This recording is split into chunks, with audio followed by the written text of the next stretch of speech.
Even with eyes protected by the green spectacles, Dorothy and her friends were at first dazzled by the brilliancy of the wonderful city. The streets were lined with beautiful houses, all built of green marble and studded everywhere with sparkling emeralds. They walked over a pavement of the same green marble, and where the blocks were joined together were rows of emeralds set closely and glittering in the brightness of the sun. The window panes were of green glass. Even the sky above the city had a green tint, and the rays of the sun were green. There were many people, men, women, and children, walking about, and these were all dressed in green clothes and had greenish skins. They looked at Dorothy and her strangely assorted company with wondering eyes, and the children all ran away and hid behind their mothers when they saw the lion, but no one spoke to them. Many shops stood in the street, and Dorothy saw that everything in them was green. Green candy and green popcorn were offered for sale, as well as green shoes, green hats, and green clothes of all sorts. At one place, a man was selling green lemonade, and when the children brought it, Dorothy could see that they paid for it with green pennies. There seemed to be no horses nor animals of any kind. The men carried things around in little green carts, which they pushed before them. Everyone seemed happy and contented and prosperous. The guardian of the gates led them through the streets until they came to a big building exactly in the middle of the city, which was the Palace of Oz, the great wizard. There was a soldier before the door, dressed in a green uniform and wearing a long green beard. "Here are strangers," said the guardian of the gates to him, "and they demand to see the great Oz." "Step inside," answered the soldier, "and I will carry your message to him." So they passed through the palace gates and were led into a big room with a green carpet and lovely green furniture set with emeralds. The soldier made them all wipe their feet upon the green mat before entering this room, and when they were seated, he said politely, "Please make yourselves comfortable while I go to the door of the throne room and tell Oz you are here." They had to wait a long time before the soldier returned. When, at last, he came back, Dorothy asked, "Have you seen Oz?" "Oh, no," returned the soldier. "I have never seen him, but I spoke to him as he sat behind his screen and gave him your message. He says he will grant you an audience if you so desire, but each one of you must enter his presence alone, and he would admit but one each day. Therefore, as you must remain in the palace for several days, I will have you shown to rooms where you may rest in comfort after your journey." "Thank you," replied the girl. "That is very kind of Oz." The soldier now blew upon a green whistle, and at once a young girl, dressed in a pretty green silk gown, entered the room. She had lovely green hair and green eyes, and she bowed low before Dorothy as she said, "Follow me, and I will show you your room." So Dorothy said goodbye to all her friends except Toto, and taking the dog in her arms, followed the green girl through 7 passages and up 3 flights of stairs until they came to a room at the front of the palace. It was the sweetest little room in the world, with a soft, comfortable bed that had sheets of green silk and a green velvet counterpane. There was a tiny fountain in the middle of the room that shot a spray of green perfume into the air to fall back into a beautifully carved green marble basin. Beautiful green flowers stood in the windows, and there was a shelf with a row of little green books. When Dorothy had time to open these books, she found them full of queer green pictures that made her laugh. They were so funny. In a wardrobe were many green dresses made of silk and satin and velvet, and all of them fitted Dorothy exactly. "Make yourself perfectly at home," said the green girl, "and if you wish for anything, ring the bell. Oz will send for you tomorrow morning." She left Dorothy alone and went back to the others. These she also led to rooms, and each one of them found himself lodged in a very pleasant part of the palace. Of course, this politeness was wasted on the Scarecrow, for when he found himself alone in his room, he stood stupidly in one spot, just within the doorway, to wait till morning. It would not rest him to lie down, and he could not close his eyes. So he remained all night staring at a little spider which was weaving its web in a corner of the room, just as if it were not one of the most wonderful rooms in the world. The Tin Woodman lay down on his bed from force of habit, for he remembered when he was made of flesh, but not being able to sleep, he passed the night moving his joints up and down to make sure they kept in good working order. The lion would have preferred a bed of dried leaves in the forest and did not like being shut up in a room, but he had too much sense to let this worry him. So he sprang upon the bed and rolled himself up like a cat and purred himself asleep in a minute.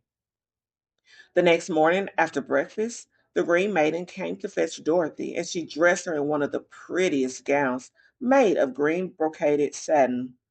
Dorothy put on a green silk apron and tied a green ribbon around Dorothy's neck, and they started for the throne room of the Great Oz. First, they came to a great hall in which many ladies and gentlemen of the court all dressed in rich costumes. These people had nothing to do but talk to each other. But they always came to wait outside the throne room every morning, although they were never permitted to see Oz. As Dorothy entered, they looked at her curiously, and one of them whispered, "Are you really going to look upon the face of Oz the Terrible?" "Of course," answered the girl, "if he will see me." "Oh, he will see you," said the soldier who had taken her message to the wizard, "although he does not like to have people ask to see him. Indeed, at first he was angry and said, 'I should send you back where you came from.' Then he asked me what you looked like, and when I mentioned your silver shoes, he was very much interested. At last, I told him about the mark upon your forehead, and he decided he would admit you to his presence." Just then a bell rang, and the green girl said to Dorothy, "That is the signal. You must go into the throne room alone." She opened a little door, and Dorothy walked boldly through and found herself in a wonderful place. It was a big, round room with high arched roof, and the walls and ceiling and floor were covered with a large emerald set closely together. In the center of the roof was a great light, as bright as the sun, which made the emerald sparkle in a wonderful manner. But what interested Dorothy most was the big throne of green marble that stood in the middle of the room. It was shaped like a chair and sparkled with gems, as did everything else. In the center of the chair was an enormous head without body to support it, or any arms or legs whatever. There was no hair upon his head, but it had eyes and nose and mouth, and was much bigger than the head of the biggest giant. As Dorothy gazed upon this in wonder and fear, the eyes turned slowly and looked at her sharply and steadily. Then the mouth opened, and Dorothy heard a voice say, "I am Oz, the great and terrible. Who are you, and why do you seek me?" It was not such an awful voice as she expected to come from the big head, so she took courage and answered, "I am Dorothy, the small and meek. I have come to you for help." The eyes looked at her thoughtfully for a full minute, then said the voice, "Where did you get the silver shoes?" "I got them from the wicked witch of the East. When my house fell on her and killed her," she replied. "Where did you get the mark upon your forehead?" continued the voice. "That is where the good witch of the North kissed me when she bade me goodbye and sent me to you," said the girl. Again, the eyes looked at her sharply, and they saw she was telling the truth. Then Oz asked, "What do you wish me to do?" "Send me back to Kansas, where my Aunt Em and Uncle Henry are," she answered earnestly. "I don't like your country, although it is so beautiful, and I am sure Aunt Em will be dreadfully worried over my being away so long." The eyes winked 3 times, and then they turned up to the ceiling and down to the floor and rolled around so queerly that they seemed to see every part of the room. And at last they looked at Dorothy again. "Why should I do this for you?" asked Oz. "Because you are strong and I am weak. Because you are a great wizard and I am only a helpless little girl," she answered. "But you were strong enough to kill the wicked witch of the East," said Oz. "That just happened," returned Dorothy simply. "I cannot help it." "Well," said the head, "I will give you my answer. You have no right to expect me to send you back to Kansas unless you do something for me in return. In this country, everyone must pay for everything he gets. If you wish me to use my magic power to send you home again, you must do something for me first. Help me, and I will help you." "What must I do?" asked the girl. "Kill the wicked witch of the West," answered Oz. "But I cannot!" exclaimed Dorothy, greatly surprised. "You killed the wicked, you killed the witch of the East, and you wear the silver shoes, which bear a powerful charm. There is now but one wicked witch left in all this land, and when you can tell me she is dead, I will send you back to Kansas, but not before."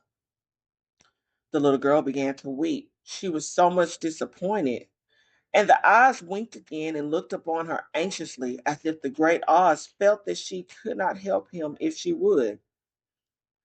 I never liked, I never killed anything willingly, she sobbed. And even if I wanted to, how could I kill the wicked witch? If you, who are great and terrible, cannot kill her yourself, how do you expect me to do it?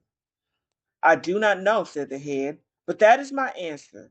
And until the wicked witch dies, you will not see your uncle and aunt again. Remember that the witch is wicked, tremendously wicked, and ought to be killed. Now go and do not ask to see me again until you have done your task. Thoughtfully, Dorothy left the throne room and went back where the lion and the scarecrow and the tin women were waiting to hear what Oz had said to her. "There is no hope for me," she said sadly, "for Oz will not send me home until I have killed the wicked witch of the West, and that I can never do."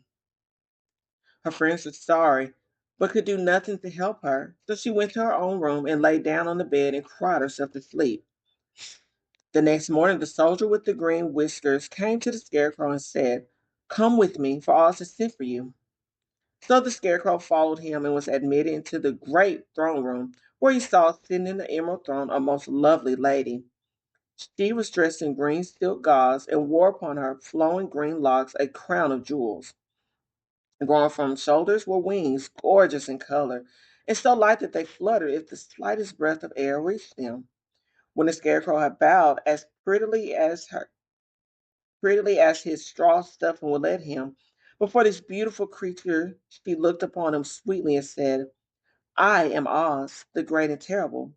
Who are you, and why do you seek me?" Now, the scarecrow, who had expected to see the great head Dorothy had told him of, was much astonished, but he answered her bravely, "I am only a scarecrow stuffed with straw. Therefore, I have no brains, and I come to you praying that you will put brains in my head instead of straw, so that I may become as much a man as any other in your dominions." "Why should I do this for you?" asked the lady. "Because you are wise and powerful, and no one else can help me," answered the scarecrow. "I never grant favors without some return," said Oz, "but this much I will promise. If you will kill for me the wicked witch of the West, I will bestow upon you a great many brains, and such good brains that you will be the wisest man in all the land of Oz." "I thought you asked Dorothy to kill the witch," said the scarecrow in surprise. "So I did. I don't care who kills her. But until she is dead, I will not grant your wish. Now go, and do not seek me again till you have earned the brains you so greatly desire." The scarecrow went sorrowfully back to his friends and told them what Oz had said. And Dorothy was surprised to find that the great wizard was not a head as she had seen him, but a lovely lady. All the same, all the same, said the scarecrow, she needs a heart as much as the Tin Woodman. On the next morning, the soldier with the great whiskers came to the Tin Woodman and said, "Oz is sent for you. Follow me." So the Tin Woodman followed him and came to the great throne room.